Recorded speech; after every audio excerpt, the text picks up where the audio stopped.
Before we get started today, I wanted to mention that we have a Patreon channel that I think you would really enjoy. You can look down below for the information and the link, and I hope to see you there. Let's go ahead and get started.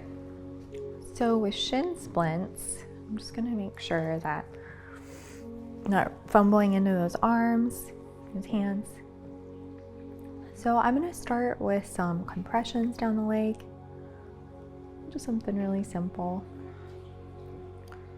It can be helpful to work on not just the tibialis in the lower leg, but also the quads when somebody has suffered from shin splints.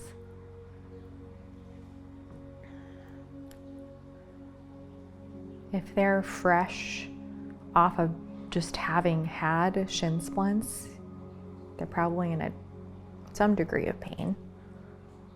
So we'll keep that in mind. I do like to work on the tendons around the knee. So I walk my way down. Also that inner quad muscle.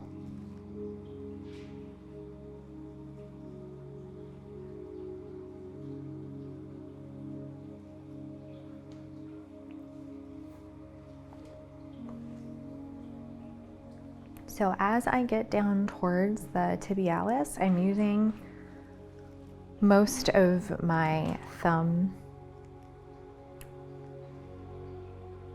to walk my way down. So a broader surface area, just kind of make it a little more tolerable.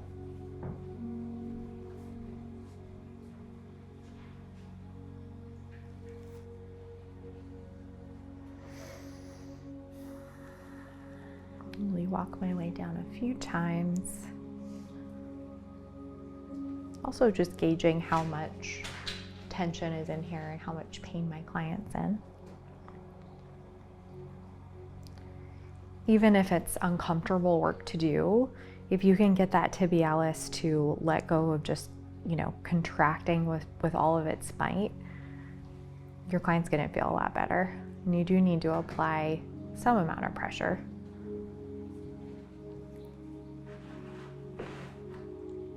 This is one massage that you do need to check in, make sure that your thumbs don't feel too tired as you're working. And I do like to just squeeze the feet a little bit.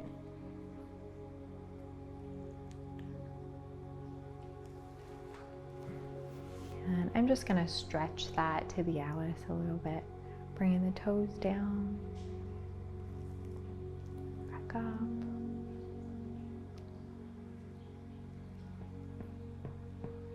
And I am gonna just do some compressive work down the tibialis, but I don't wanna do it in that fully lengthened position. So I'm just gonna shorten and do some compressive work in here.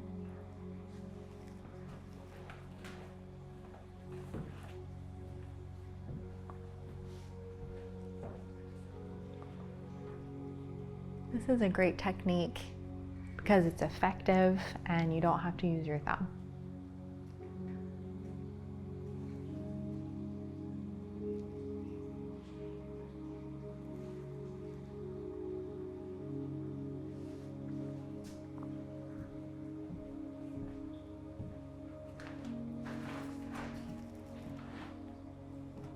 I'm just taking advantage of this dry work while I can. Moving past the warm-up into some more therapeutic work.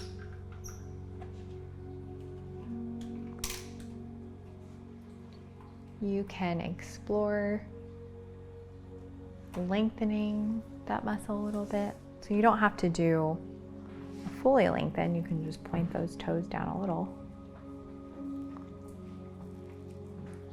It's gonna start to feel a little more intense.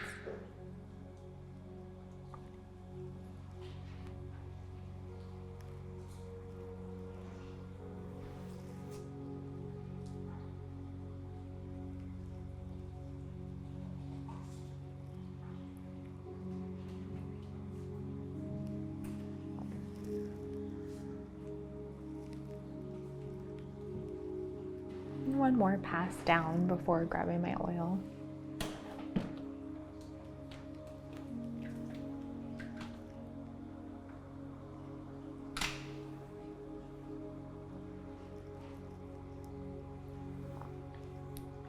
Just a few squeezes of the foot here and there can be a really nice distraction. Just feel good.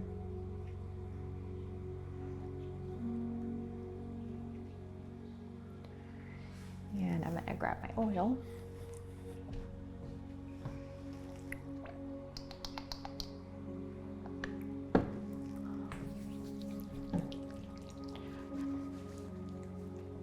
I would say applying oil to the leg is one of the harder places to like find a nice flow. But a little trick is if you just cup your hands as you're bringing your hands up the leg, really light touch down. And as I flatten my hands, I'm applying the oil where I would like it. Down. Really emphasizing the oil on the lower part of the leg. Really important as you move in with some effleurage that you're whole body focused, really shifting from foot to foot.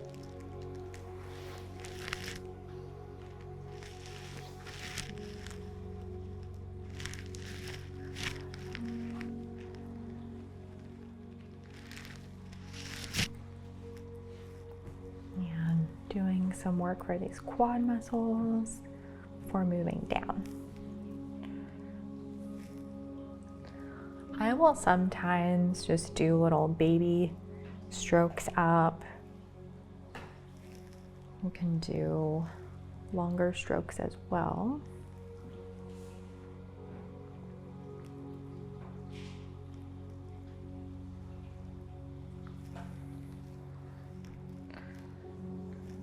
As I hone in on that Lateralis muscle, just moving, working with one hand.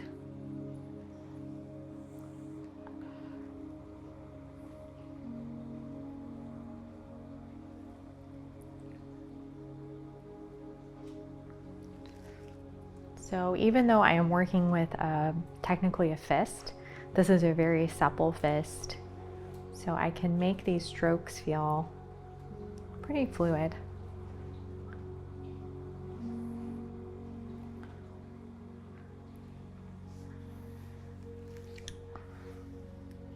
I like to throw in a few strokes, including that front hip flexor, encouraging that area to relax. Sometimes the hip flexor in here, that psoas, the iliacus, that can get really bound up when somebody has a shin splint,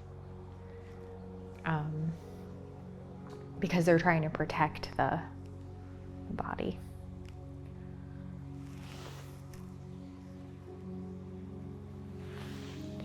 I do like to do a little bit for this IT band before moving on. Making sure that I have plenty of space in between myself and the table, so I feel like I can relax as I do the deeper work. Big fan of using the table for support when I can.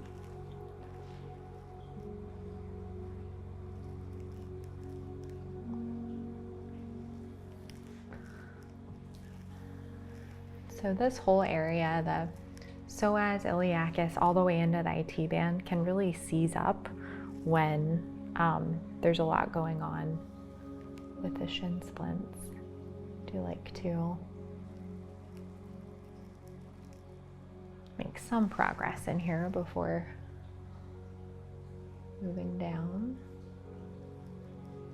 to the tibialis.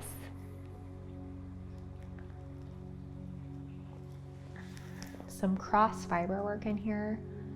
So if I feel like we've stretched out some of that connective tissue in between the lateralis and the IT band, just some cross fiber work in the lateralis is really good for the muscle tissue.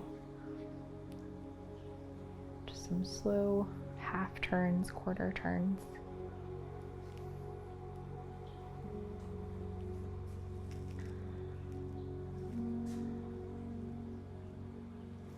You can do, half turns, whatever feels, doing little micro movements.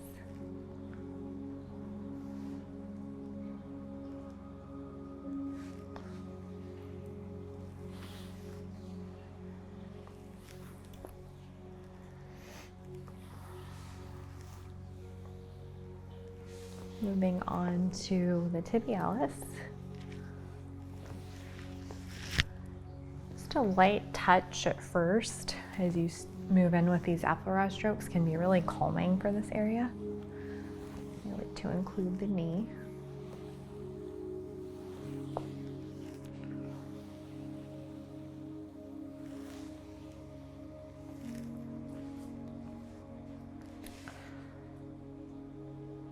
So I'm just going to let the foot naturally fall however it would like to at first before trying to change position of that muscle. So to begin, I'm just starting with something very tolerable. Working my way down, running parallel to that tibia bone.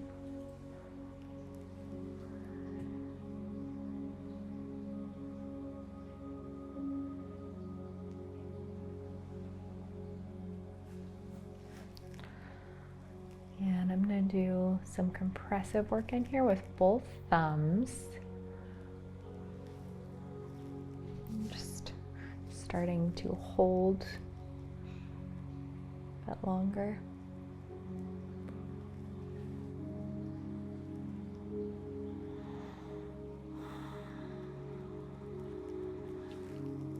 This really helps with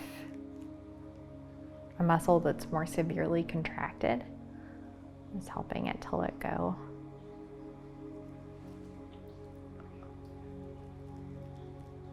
And not, digging in with all my might by any means, just taking my time here.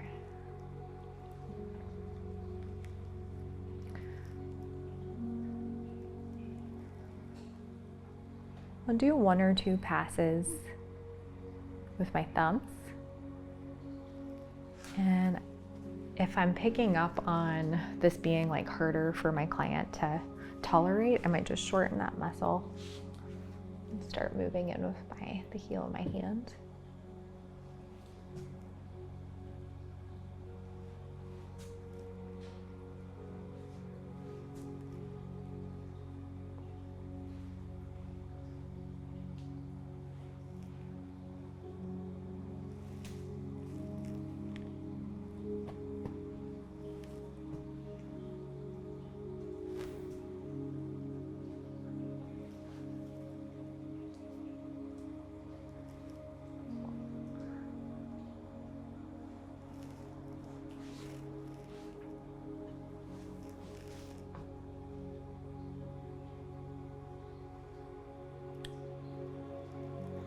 Working this muscle up and down, doing some cross fiber work is really good, just to get it to finally let go. Take pressure off the tibia, stretch out that connective tissue between the tibialis and the tibia bone.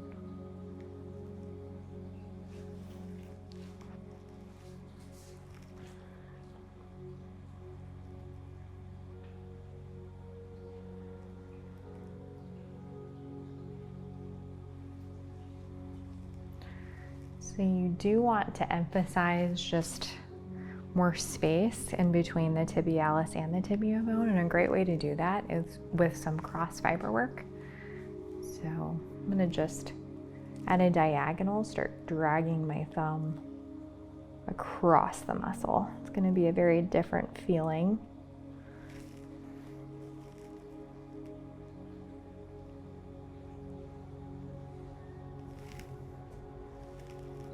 starting right at that tibia bone.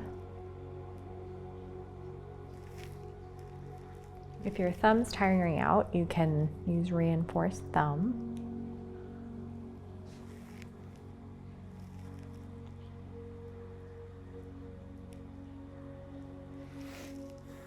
Going all the way down.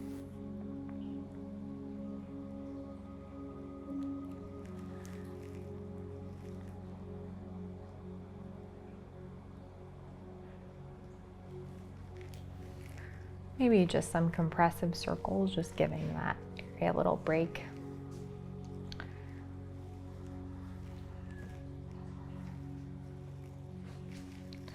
Throwing in a few effleurage strokes. And I do like to do that cross fiber work a few times, but just for Mallory and for my thumb, giving us both a little break.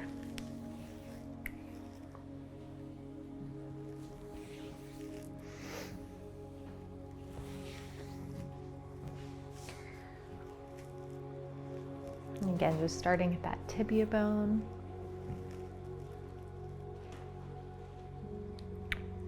Working my way across.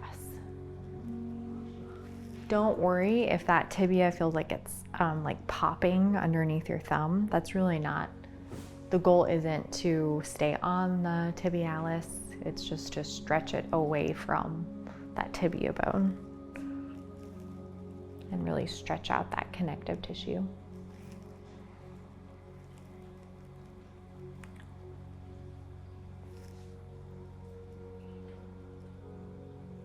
Reinforced thumbs here does help a lot. It feels better.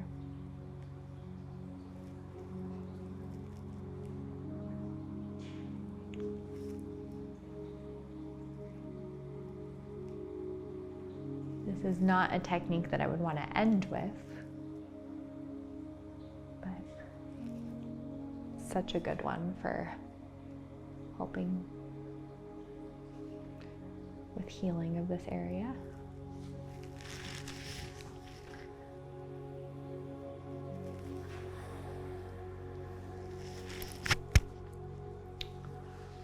And just some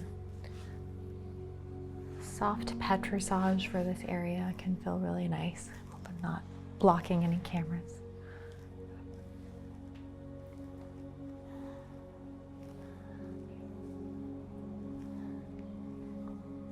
You could try to do Petrissage on the same side of the table, but it's a little bit awkward.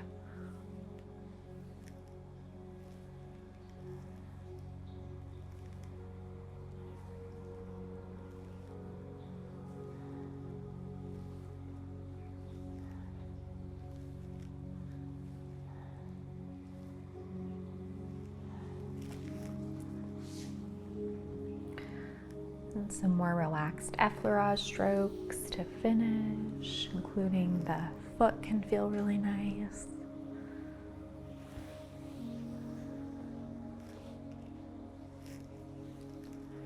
And to end, I would like to stretch the tibialis once again. Should be able to access a deeper stretch than when we started. And I would say just like full stretch at this point, as much as your client can tolerate. This is really good for the tendon in here as well. You don't want to over pull on that area.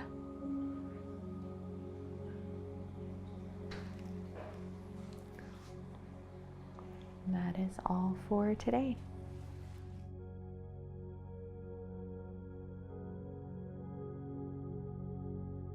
Thank you for joining me today. If you enjoyed today's video, please check out our Patreon page. I look forward to seeing you there. Thank you for watching today's massage therapy session. We truly appreciate your support. If you'd like more exclusive content, join us on Patreon and be sure to subscribe so you never miss a session. Take care, and we'll see you next time. Welcome to Yoga Plus. Courses available from pupil to yogi. Sort by yoga, fitness, and instructors. Create your own routines. Access the pose library. Yoga Plus by PsycheTruth, available on Google Play and the App Store.